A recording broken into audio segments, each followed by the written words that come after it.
हर रात उस औरत के पूरे शरीर पर बिल्ली जैसे बाल उगाते थे। वह हर दिन उन सारे बालों को निकाल देती थी, लेकिन अगली सुबह फिर से नए बाल उग जाते थे। किसी को पता न चले, इसीलिए वह उन बालों को पीसकर पाउडर बना देती और अपने घर के पीछे जमीन पर डाल देती। अगले दिन उसने देखा कि उसका पूरा आंगन बिल्लियों से भर गया था। तभी एक बिल्ली उसके पास आई और उसके हाथ में एक सुनहरी गोली रख दी। बिल्ली ने इशारा किया कि वह गोली खा ले। जैसे ही उसने गोली खाई, उसे अचानक बिल्लियों की भाषा समझ आने लगी। इसके बाद उसके घर में रोज नए नए बिल्ली के बच्चे आने लगे। अपनी जिंदगी को फिर से सामान्य करने के लिए उसने एक तरीका निकाला। वह ऐसा दिखाने लगी जैसे उसे बिल्लियों की कोई बात समझ ही नहीं आती। अगर कोई बिल्ली उसके सामने आकर उसे बेवकूफ इंसान भी कहती, तो वह ऐसे दिखाती जैसे उसने कुछ सुना ही नहीं। वह कई सालों तक ऐसे ही नाटक करती रही और कभी अपना राज नहीं खुलने दिया। लेकिन एक दिन उसे एक बहुत अमीर परिवार के घर नौकरी मिल गई। उसे वहां बच्चों की देखभाल करने वाली आया के रूप में रखा गया था। अंदर जाते समय किसी ने कहा, धीरे चलना और ध्यान रखना, भगवान के लिए लॉर्ड युआन बाओ को कुछ मत हो।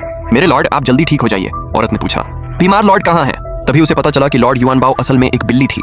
वह मन ही मन सोचने लगी, अमीर लोग भी अपनी बिल्लियों को कितने बड़े बड़े नाम देते हैं। दूसरी आया ने बताया, लॉर्ड युआन बाओ ही इस घर की दिवंगत मालकिन की आखिरी निशानी है। छोटे मालिक उन्हें बहुत खास मानते हैं। पिछले महीने एक नई आया ने गलती से उनकी एक मूंछ खींच दी थी।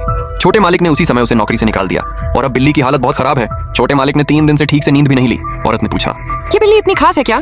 आया ने कहा, बिल्कुल। उसका खाना पानी सब कुछ छोटे मालिक खुद देखते हैं। उसके खाने के बर्तन भी खास चीनी मिट्टी के बने हैं। उसका पानी बहुत महंगा और साफ झरने का पानी है। यहाँ तक कि उसकी रेत भी जापान से खास तौर पर मंगाई जाती है।